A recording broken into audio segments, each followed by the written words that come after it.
I'm going to say some things that some photographers, people that are into cameras may not agree with, but I believe that every photographer should own at least one APS-C crop sensor camera. And in this video, I'm going to give you three reasons to own that camera and to use one.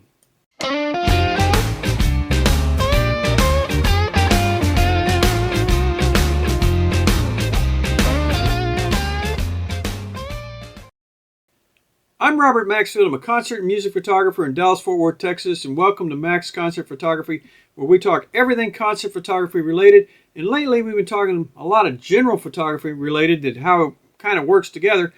But this time, we're going to talk APS-C crop sensor cameras and why you should own one. Stay tuned. When you carry 16 pounds of camera gear around your neck from 9 o'clock in the morning till midnight, Friday and Saturday, and half the day on Sunday, it gets to be rather old. Things like a bowling ball around your neck. So when you have to do it for some festivals, you do it. But sometimes you want to just take the smaller, lighter camera. It makes life easier, and you don't have near the weight. That's reason number one. Along with the weight and the size, there are a lot of times that you just flat don't want to carry all that gear, and you don't need to. The camera itself, the ones I use for concert photography, my main cameras, are quite heavy. They're water sealed, they're armored, and they weigh a ton.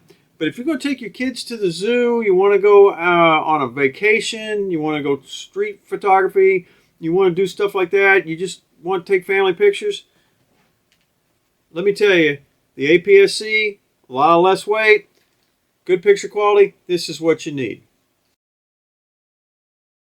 Okay, I know a lot of people are going, hey Bob, I've always heard out on the forums, out on Facebook and stuff like that, that you should have a full frame camera, and a full frame camera is best in low light, and it works great, and you can't do anything with a APS-C crop sensor camera. Well, that's baloney. You really can, and I'm going to show you in some photographs right now.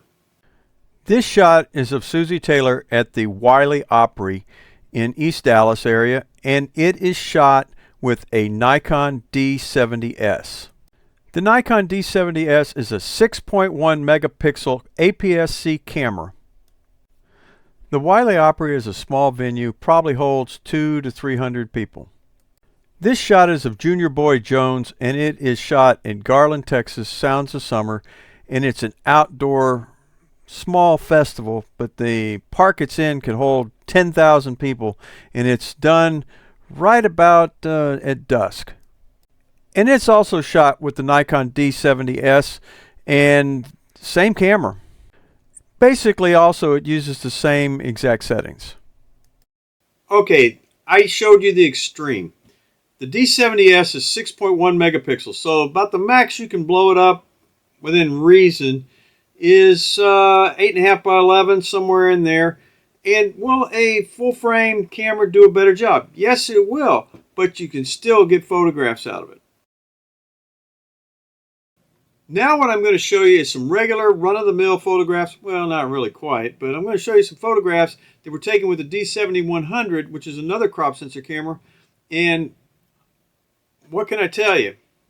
Okay, on this one I kind of cheated a little bit. This is with a Nikon D70-100 crop sensor APS-C camera, but it has a Nikon 50mm f1.8 FX full frame lens on it.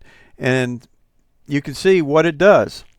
The shot was taken with a 2-foot softbox and a Godox AD200 Pro N flash, and it was done on my kitchen table. This bowl of cereal, cup of coffee, and 2 pieces of toast were done the same exact way on my kitchen table using the same exact setup, a Nikon D7100 APS-C crop sensor camera, and a Nikon 50mm f1.8 full frame lens. I also used the same 2-foot softbox and the Godox AD200 Pro N. The difference is the light modifiers. That makes the difference between light and dark. Okay, so now I get it. You want to see some pictures that are normal pictures that aren't on my dining room table, and you want to see what you'd see in normal real life. You're also probably going, hey, what about that nice creamy bokeh stuff that I hear about? I hear that's impossible with APS-C cameras. Okay, here's that really nice blurry background, that creamy smooth background you're looking for. And if you notice at him, Rusty's sharp as a tack. The secret to this shot is the 80-200 f2.8 Nikkor zoom lens. And sure, yes, it is a full frame lens, but it's able to be used on this crop sensor camera. And if you're looking for a general type of photograph, this is my daily ride to work, the TRE, the Trinity Railway Express, right here in Dallas-Fort Worth. And this shot was taken with the D7100 and its kit lens, the 18-70 zoom. So reason number 2 to own a crop sensor APS-C camera is quality and performance. The performance and the quality is usually pretty good, no matter what brand you pick. If it's going to be Nikon, Canon, Sony, Fuji, you're going to get good quality on today's modern cameras. Even this camera right here is probably 12 years old, and you can still see the performance it gives you. But crop sensor cameras aren't all bad. We use Canon cameras too. We have them here too, and this is an APS-C camera with its kit lens. It's a 18-55. We use it for concert photography. Wow. You didn't think you could use something like that for concert photography, but you can. And today's video camera that we're using is the Sony ZV-E10. It's a crop sensor camera too. We use it every day when we go out to photograph concerts and festivals. And it's used for video as well as it is what is bringing you this video right here. I forgot to mention this Canon Rebel XTI. A friend of mine gave it to me, so it was free. So you don't have to spend anything sometimes, and it saves you some money. So the cost of the cameras in APS-C crop sensor cameras is a lot less. Even today, modern Canon cameras, the crop sensors are a lot less than the full frames. And you don't have to necessarily have the full frames to do everything. You can save a lot of money, and they work just fine. Another plus for the APS-C camera is if something bad happens, you're at a venue and it gets broken, or somebody robs you or something like that, they are a lot cheaper and you don't cry as hard when that happens. And it does happen, so you need to be careful. But that is why we recommend everybody have an APS-C camera. That was number 3 reason, by the way.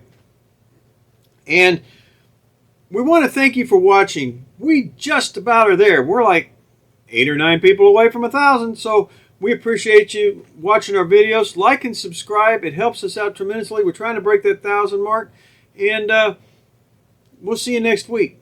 Thanks. Bye.